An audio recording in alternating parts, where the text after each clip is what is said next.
Hello, sports fans. Welcome to Super Sports Central. Today, we're going to be going over my Week 13 NFL Power Rankings. So, going over last week's rankings and what those teams did in Week 12. Last week at number 10, I had the Cardinals. They lost to the Seahawks 16-6. 9, I had the Chargers. They lost to the Ravens 30-23. 8 was the Vikings. They beat the Bears 30-27 in overtime. 7 was the Packers. They demolished the 49ers 38-10. 6 was the Ravens. They beat the Chargers 30-23. 5th was the Eagles. They destroyed the Rams 37-20. 4, I had the Steelers. They lost to the Browns 24-19. 3rd was the Chiefs. They escaped the Panthers with a 30-27 win. 2 was the Bills, who were on a bye. And 1 was the Lions, who easily beat the Colts 24-6. Getting into this week's rankings, beginning things at number 10, I've got the Broncos. So the Broncos enter my top 10 at number 10 after they beat the Raiders by a score of 29-19. The Broncos' offense was good with 29 points. Bo Nix continued to play well as he threw for 273 yards and 2 touchdowns. And in his last 3 games, Bo Nix is averaging 265 passing yards per game to go along with 8 touchdowns and 0 interceptions. Receiver Courtland Sutton also had a good game with 8 catches for 97 yards and 2 scores. And then defensively, the Broncos were pretty solid, allowing 19 points and forcing 2 turnovers, although they did allow over 350 yards. But the Broncos, they're playing well, and after a win over the Raiders, I have them at number 10. Coming in at number 9, I have the Chargers. The Chargers, they remain at number 9 despite their 30-23 loss to the Ravens. I can definitely understand dropping the Chargers from this number 9 spot, but I just don't think there's anyone else to put here, so that's why I opted to keep the Chargers here, but I can definitely understand having someone else. But the Chargers, they did not play that well against the Ravens. Their offense was decent, scoring 23 points, although Justin Herbert didn't play his greatest game, throwing for 218 yards, although he did have a rushing touchdown. The Chargers' run game wasn't great, rushing for 82 yards, although they ran the ball very effectively in the first half, not so effectively in the second.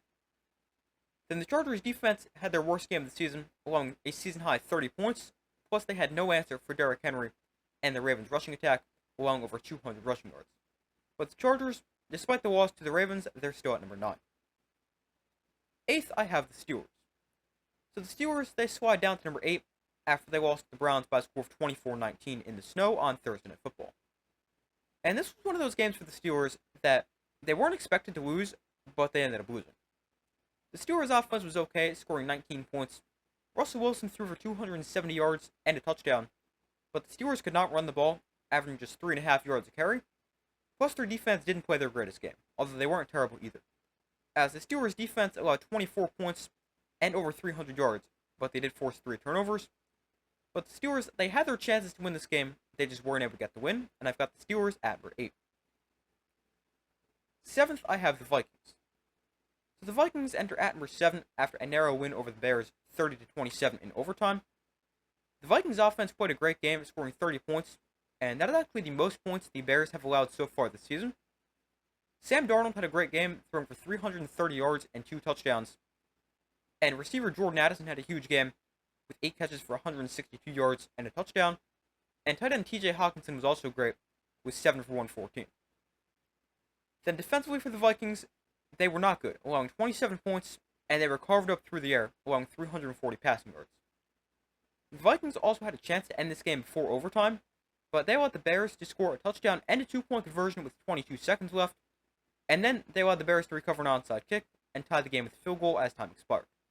But the Vikings, they didn't need this game to be that close or go to overtime, but they were still able to get the win, and I have them at number 7. 6th, I have the Packers. So the Packers enter at number 6 after a dominant 38-10 win over the 49ers. Now the 49ers were very banged up. Brock Purdy didn't play, as well as a bunch of other key players. But this was still a good win for the Packers because they dominated. Jordan Love threw for 163 yards and 2 touchdowns and didn't turn the ball over. Running back Josh Jacobs had a big game with 106 yards and 3 touchdowns. And then defensively, the Packers were great, holding the 49ers to just 10 points and 241 total yards, while also forcing 3 turnovers. But the Packers, after a dominant win over an injury-riddled 49ers team, they're at number 6. Getting into the top 5, at number 5, I have the Ravens. So the Ravens enter at number 5 after they beat the Chargers by a score of 30-23, and this was a good game for the Ravens, because they got back on track after losing to the Steelers last week. Plus, they also beat a good Chargers team. The Ravens' offense was great, scoring 30 points, which is the most points the Chargers have allowed this season. Lamar Jackson had 3 total touchdowns, 2 passing, 1 rushing. And Derrick Henry had a huge game with 140 rushing yards, although Henry didn't get in the end zone for the first time this season. Then defensively for the Ravens, they played pretty well, holding the Chargers to under 300 yards, and they were able to hold on for the win. And Ravens head coach John Harbaugh is now 3-0 against his brother Jim Harbaugh, as the Ravens beat the Chargers 30-23, and I have the Ravens at number 5. Coming in at number 4, I have the Eagles. So the Eagles move up to number 4 after they demolished the Rams 37-20, and this was a great performance for the Eagles.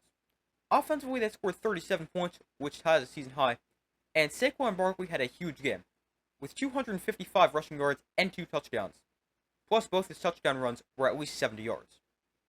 And Barkley now has 1,392 yards on the season, which is already a new career high, and the Eagles have played just 11 games. A.J. Brown also had a big game for the Eagles with 6 catches for 109 yards and a touchdown, and then defensively, they played pretty well, holding the Rams under 5 yards per play, plus they sacked Matthew Stafford 5 times. But the Eagles, after a dominant win over the Rams, they're now 9-2, which is second best in the NFC, and they've won 7 games in a row, and I have the Eagles at number 4. Coming in at number 3, I have the Chiefs. So the Chiefs, they remain at number 3 after a 30-27 win over the Panthers, but this was a game that was a lot closer than it should have been. The Chiefs got off to a great start, and it looked like they were going to run away with this one, as they led 20-6 in the second quarter, but they then let the Panthers back into the game before the Chiefs' game-winning field goal as time expired. The Chiefs' offense hit 30 points for the second time this season. Patrick Mahomes had a good game with 269 yards and 3 touchdowns, and the Chiefs also ran the ball very effectively, rushing for 165 yards and over 6 yards per carry. Then defensively for the Chiefs, they weren't great. They allowed 27 points to a not great Panthers offense, and they especially weren't good in the second half. But the Chiefs, they were able to get the win. They improved to 10-1 on the season, but this is a game that was a lot closer than it should have been, and the Chiefs, they're at number 3. Coming in at number 2, I have the Bills. So the Bills, they remain at number 2. They were on a bye. They are currently sitting atop the AFC East with a 9-2 record. Next week, they face the 49ers. And coming in at number 1, I have the Lions. So the Lions, they enter at number 1 after they easily beat the Colts, winning 24-6. The Lions started off slow in this game, trailing 3-0 at the end of the first quarter, but they then outscored the Colts 24-3 the rest of the way. Jared Goff had a good game, throwing for 269 yards, and the Lions ran the ball very effectively, rushing for 137 yards and 3 touchdowns. 2 of them came from Jahmyr Gibbs. And the Lions' defense was also great, not allowing a touchdown and holding the Colts to 6 points. But the Lions, they're now winners of 9 straight. They have a 10-1 record, and I have them at number 1. Well, those are my Week 13 NFL Power Rankings. Thank you guys for watching. Be sure to like this video, subscribe, turn notifications so you don't miss any of their upcoming videos. I do my best to post as often as possible, and I will see you in the next video.